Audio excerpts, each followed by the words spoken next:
ಪ್ರಾರ್ಥನೆ ಮಾಡೋಣ. ನಮ್ಮ ರಕ್ಷಕನಾದ ದೇವ್ರೇ, ನಿನ್ನ ವಾಕ್ಯವನ್ನ ಧ್ಯಾನಿಸುವಂತ ಕೃಪೆ ಕೊಟ್ಟಿದ್ದೆ, ಅದಕ್ಕಾಗಿ ಸ್ತೋತ್ರ. ನಿನ್ನ ವಾಕ್ಯಗಳ ಮೂಲಕವಾಗಿ ನಮ್ಮೊಟ್ಟಿಗೆ ಮಾತನಾಡು, ನಮ್ಮನ್ನ ತೋರಿಸು. ತದನಂತರ ಕರ್ತನೆ, ನಿನ್ನನ್ನೇ ನೋಡುವ ಹಾಗೆ ನಿನ್ನ ಆತ್ಮನ ಸಹಾಯ ಕೊಡು ಎಂಬುದಾಗಿ ಯೇಸು ಸ್ವಾಮಿ ನಿನ್ನ ನಾಮದಲ್ಲಿ ನಂಬಿಕೆಯಿಂದ ಬೇಡಿದ್ದೇವೆ, ಆಮೆನ್. ಈ ದಿವಸದ ಧ್ಯಾನಕ್ಕಾಗಿ ದೇವರ ವಾಕ್ಯದ ಮಾತುಗಳು ಲೂಕನು ಬರೆದ ಸುವಾರ್ತೆ 23ನೇ ಅಧ್ಯಾಯ ವಚನ 1 ಮತ್ತು 2. ಲೂಕನು ಬರೆದ ಸುವಾರ್ತೆ 23ನೇ ಅಧ್ಯಾಯ ವಚನ 1 ಮತ್ತು 2. ಅಲ್ಲಿ ದೇವರ ವಾಕ್ಯ ಈ ರೀತಿಯಾಗಿ ಬರೆಯಲ್ಪಟ್ಟಿದೆ. ಅಲ್ಲಿ ಕೂಡಿದವರೆಲ್ಲರೂ ಎದ್ದು ಆತನನ್ನು ಪಿಲಾತನ ಬಳಿಗೆ ತೆಗೆದುಕೊಂಡು ಹೋಗಿ, ಇವನು ತಾನೇ ಕ್ರಿಸ್ತನೆಂಬ ಒಬ್ಬ ಅರಸನಾಗಿದ್ದಾನೆಂದು ಹೇಳುತ್ತಾ ಕೈಸರನಿಗೆ ತೆರಿಗೆ ಕೊಡಬಾರದೆಂದು ಬೋಧಿಸುತ್ತಾ ನಮ್ಮ ದೇಶದವರ ಮನಸ್ಸನ್ನ ಕೆಡಿಸುವುದನ್ನ ನಾವು ಕಂಡೆವು ಎಂಬುದಾಗಿ ಆತನ ಮೇಲೆ ದೂರು ಹೇಳುವುದಕ್ಕೆ ತೊಡಗಿದರು.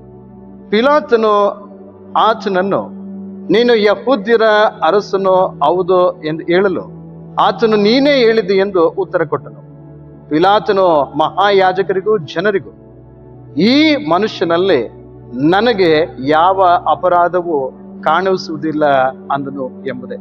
ಕರ್ತನಲ್ಲಿ ಪ್ರಿಯರೇ, ವಾಕ್ಯ ಸಂದೇಶದ ಓದಿದಂತ ವಾಕ್ಯದ ಹಿನ್ನೆಲೆಯನ್ನು ನೋಡುವಾಗ ನಮ್ಮ ರಕ್ಷಕನಾದ ಯೇಸು ಸ್ವಾಮಿಯ ಮೇಲೆ ಅನೇಕ ಅಪವಾದಗಳನ್ನ, ದೂರುಗಳನ್ನ ಹಾಕಿ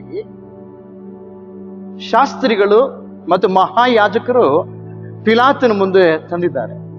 ವಿಚಾರಣೆ ಮಾಡಿದ ನಂತರ ಪಿಲಾತನು ಹೇಳ್ತಾನೆ, ಯೇಸು ಸ್ವಾಮಿಯಲ್ಲಿ ನಾನು ಯಾವ ಅಪರಾಧವೂ ಕೂಡ ಕಾಣಲಿಲ್ಲ ಎಂಬುದಾಗಿ. ಕೀರ್ತನೆಯ ಭಾಗ 22ನೇ ಅಧ್ಯಾಯ ವಚನ 12-13 ನೋಡುವಾಗ ಅಲ್ಲಿ ಕ್ರಿಸ್ತನ ಮರಣದ ಮುನ್ಪ್ರವಾದನೆ ಇರುವುದನ್ನ ನಾವು ನೋಡ್ತೇವೆ.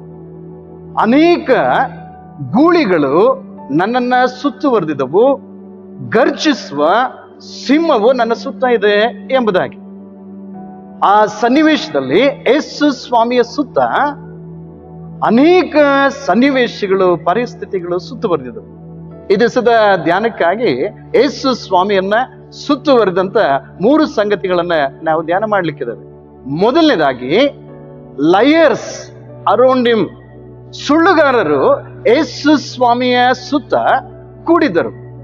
ಅನೇಕ ಸಂಗತಿಗಳನ್ನ ಯೇಸು ಸ್ವಾಮಿಯ ಮೇಲೆ ಅಪವಾದಗಳನ್ನ ಹಾಕಿ, ಏನಂದ್ರೆ ಯೇಸು ಸ್ವಾಮಿನ ಶಿಲ್ಬೆ ಗಂಬ ಏರಿಸಲಿಕ್ಕಾಗಿ ಅವ್ರು ಕೂಡಿದ್ರು. ಅವ್ರು ಯಾರು ಎಂಬುದಾಗಿ ನೋಡುವಾಗ ಯಾಜಕರು ಮತ್ತು ಶಾಸ್ತ್ರಿಗಳು. ಯಾಕೆ ಯೇಸು ಸ್ವಾಮಿ ಮೇಲೆ ಅಪವಾದ ಎಂಬುದಾಗಿ ಹೇಳುವಾಗ ಅವರಲ್ಲಿದ್ದಂತ ಏನಂದ್ರೆ ಹೊಟ್ಟೆ ಕಿಚ್ಚಿನ ಸ್ವಭಾವ, ಸ್ವಾರ್ಥ, ಕಠಿಣವಾದಂತ ಹೃದಯ. ದೇವರ ವಾಕ್ಯ ಹೇಳ್ತದೆ ಅವರ ಹೃದಯವು ಕಲ್ಲಾಗಿತ್ತು ಎಂಬುದಾಗಿ.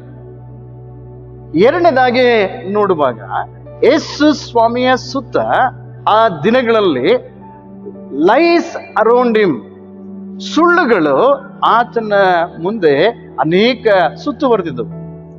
ಈಗಾಗಲೇ ವಾಕ್ಯ ಭಾಗದಲ್ಲಿ ನೋಡಿದ ಹಾಗೆ 4 ಸುಳ್ಳುಗಳನ್ನ ಯೇಸು ಸ್ವಾಮಿಯ ಸುತ್ತ ಎಣೆಯುವುದನ್ನ ನಾವು ನೋಡ್ತೇವೆ. ಆದ್ರೆ ಯಾವ ಸುಳ್ಳು ಕೂಡ ಅದರಲ್ಲಿ ವಾಸ್ತವವು, ಸತ್ಯವೂ ಇರಲಿಲ್ಲ.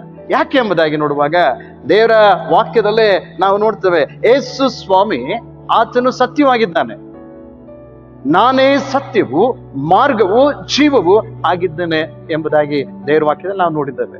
ಯಾವ ಸುಳ್ಳು ಯೇಸು ಸ್ವಾಮಿಯನ್ನ, ಆತನನ್ನ ಏನಂದ್ರೆ ತಗ್ಗಿಸಲಿಕ್ಕೆ ಸಾಧ್ಯವಿಲ್ಲ.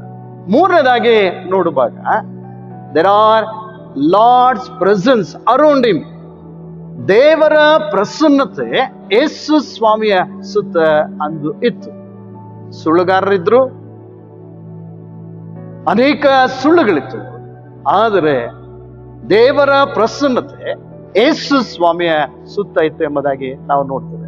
ಇದನ್ನ ಕರ್ತನಲ್ಲಿ ಪ್ರಿಯರೇ, ಯಾವ ಸಂಗತಿಯು ಯೇಸು ಸ್ವಾಮಿಯನ್ನ, ಆತನ ಈ ಲೋಕಕ್ಕೆ ಬಂದಂತ ಉದ್ದೇಶವನ್ನ, ಆತನ ಮಾಡುವ ರಕ್ಷಣಾ ಕಾರ್ಯವನ್ನ ಮುಚ್ಚಲಿಕ್ಕೆ ಆಗ್ಲಿಲ್ಲ. ದೇವರ ವಾಕ್ಯದಲ್ಲಿ ನೋಡುವಾಗ ಕೀರ್ತನೆ 34:8 ಯೆಹೋವನು ಸರ್ವೋತ್ತಮನೆಂದು ಅನುಭವದಿಂದ ನೋಡ್ರಿ, ಈ ಶ್ರಮ ಮರಣದ ದಿನಗಳು ದೇವರ ಮಹಿಮಾ ಶಕ್ತಿಯನ್ನ ಅನುಭವ ಮಾಡುವಂತ ದಿನಗಳು.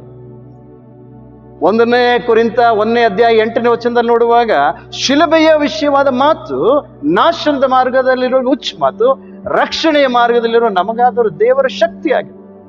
ದೇವರ ಶಕ್ತಿಯನ್ನ ಅನುಭವ ಮಾಡುವಂತ ದಿನಗಳು. ಈ ದಿನಗಳಲ್ಲಿ ಕರ್ತನಲ್ಲಿ ಪ್ರಿಯರೇ, ವಾಕ್ಯ ಕೇಳುವಂತ ಆತ್ಮೀಯರೇ, ನಿಮ್ಮ ಜೀವನದ ಸುತ್ತ ಅನೇಕ ಸಂಗತಿಗಳು, ಸುಳ್ಳುಗಾರರ ಸುತ್ತಿರಬಹುದು, ಅನೇಕ ಸುಳ್ಳುಗಳು ಸುತ್ತಿರಬಹುದು.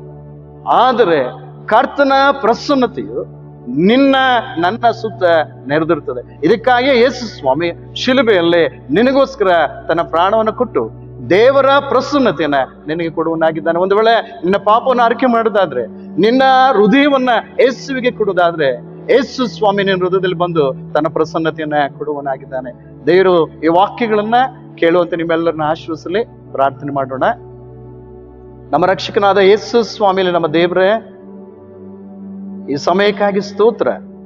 ನಿನ್ನ ಪ್ರಸನ್ನತೆ, ನಿನ್ನ ಶಿಲುಬೆಯ ಶಕ್ತಿ ನಮ್ಮ ಜೀವನವನ್ನ ಬದಲಾಯಿಸಲಿ, ನಿನ್ನ ಪ್ರೀತಿಯ ಅನ್ಯೋನ್ಯತೆ ಕಡೆಗೆ ನಡೆಸಲಿ. ಯೇಸು ಸ್ವಾಮಿಯ ನಾಮದಲ್ಲಿ ನಂಬಿಕೆಯಿಂದ ಬೇಡಿದ್ದೇವೆ. ಆಮೇನ್.